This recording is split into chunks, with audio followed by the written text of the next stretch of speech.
Magandang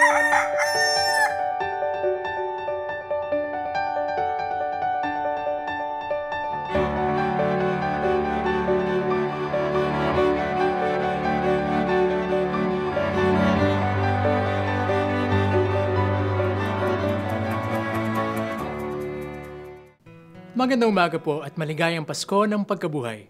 Saluhan niyo po muna ako at tayo magkapet pandasal.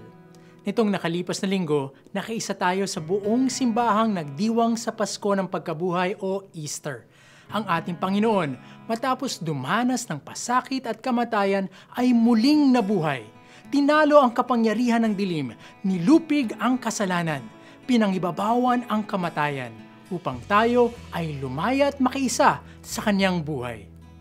Napakaganda ng mensaheng hatid ng Pasko ng Pagkabuhay. Tayo ay nailigtas mula sa kasalanan sa pamamagitan ng walang maliw na pag-ibig ng Diyos. Ang nakalulungkot po ay madalas tila nakakalimutan natin kung paano mabuhay bilang isang bayang nailigtas na. Tila baga alipin pa rin tayo ng kasakiman, sunod-sunuran sa bisyong walang patutunguhan, o di kaya nakagapos pa rin sa ating mga kasalanan.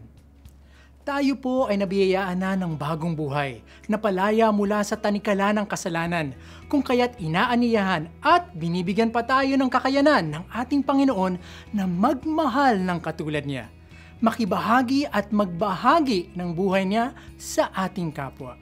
Mula sa ating munting gawain, patungo sa ating matatayog na pangarap, isaalang-alang nawa natin ang kanyang pagmamahal upang tayo rin ay makapagmahal ng tama at tapat.